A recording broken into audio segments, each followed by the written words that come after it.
Kad vyresni žmonės turi daug patirties, išminties, tačiau kiek daug jie savo širdise turi meilės savo kraštui ir čia gyvenantiems žmonėms.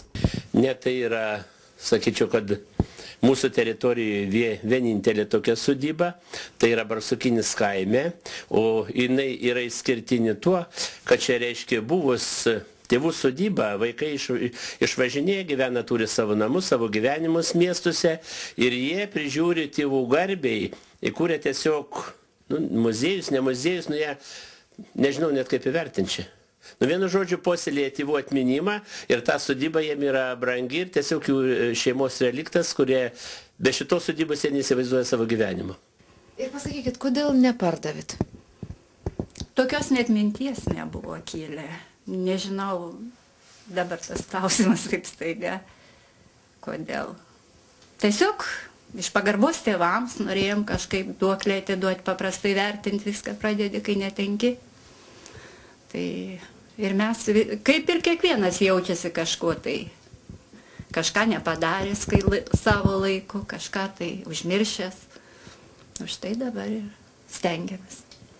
Ar tikitės, kad po jūsų vaikai ir anūkai tęs jūsų gražią tradiciją? Tikimės, jie dabar yra pilnai įsijungę, taip mes turim savo kaimo svetainę internete, būtent jaunimas ją tvarko, ne mes jau nelendam ten prie jų, netrukdom jiems, jie ten viską, atvažiuoja jie savo šventes čia švęsti, būna, labai nori. Tai šitas kaimas jūsų šeimai labai brangus. Labai, nepaprastai. Ir savo draugus vežasi parodyti ir šiaip jau norinčių yra daug. Bet ne tik jūs, kaip jūs sakėte, pas jūsų yra ir išskirtinė vieta, kur yra jūsų princesių namelis. Kur... Taip, yra ir princesių namelis. Pakol kas mes turim 4 anūkės turim ir 4 anūkus.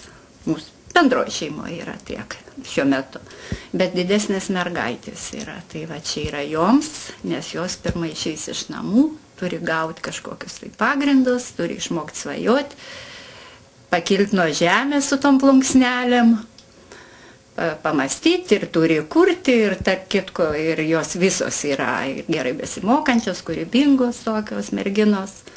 Dabar vyriausiai 12, kitos mažesnės. O kai berniukai paaugs, jos išeis, tada jiems dirbsim.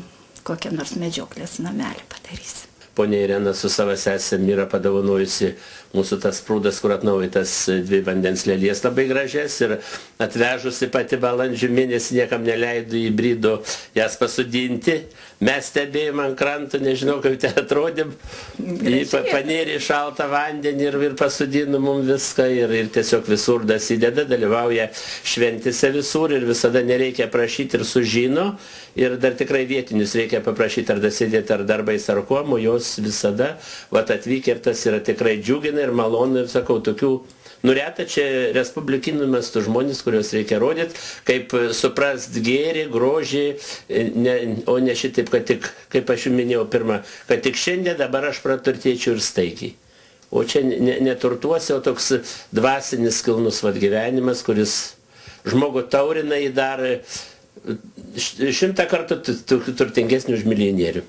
O mes taip ir sakom, kad mes nepaprastai turtingi. Taip pat. Ir jeigu manęs kas paklausė, ar tau apsimoka, tai aš žinau, ką norės pasakyti, kad tu čia ar apsimoka, ar užsiaugini, ką, oi, sakau, kaip apsimoka. Kai mes prie laužo pasėdim vakarą, kai prisimenam ir vaikystę, ir tėvus, ir apkalbam viską, ir upelį pasiklausom, ir paukščiukus, ir lakštingalą, tai taip apsimoka, niekur nenupirksi už jokius turtus.